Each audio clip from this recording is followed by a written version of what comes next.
The intangible parts of our existence, such as emotions, are part of the true reality of higher consciousness. If emotions are part of a realm that we cannot experience with our five senses, then how is it that we are all aware of our emotions?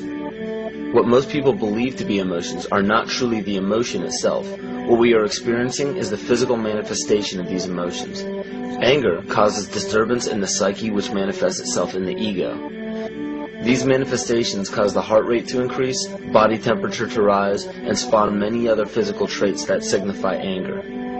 Just as music from the radio is a physical manifestation of an intangible signal, our experience of emotion is the physical manifestation of an intangible signal as well. It has been shown that our emotions have a vibratory frequency to them. Furthermore, there are only two emotions that humankind experiences: fear and love. All other emotions branch either directly or indirectly from these two emotions. Fear has a long and slow frequency vibration to it, while love has a very rapid and high frequency. To show that vibration is the very foundation of existence, Hans Jenne developed what is known as cymatics in the 1940s to show that when vibrations of sound are passed through a form of media, there is a set pattern that will follow. When the frequency increases, the media develops into a more complex pattern. This is precisely what is happening to our Earth and to humanity. There are 64 possible codes of amino acids in our DNA structure made from 4 elements: carbon, oxygen, hydrogen, and nitrogen. By any means of logic, we should have all 64 codes activated within our DNA structure. Yet we presently only have 20 active codes.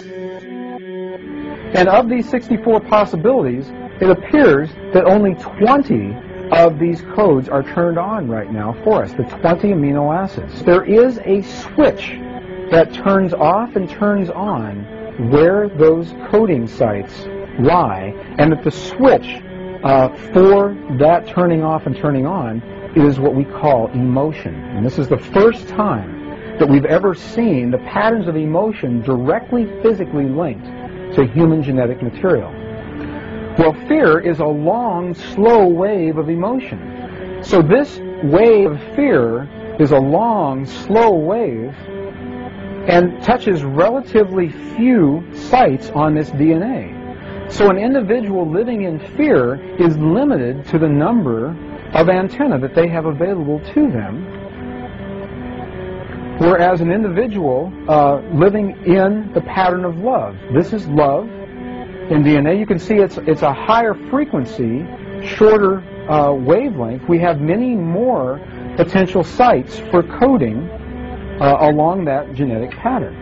This information, this is amazing. This is the first time we've ever had a hard digital link between emotion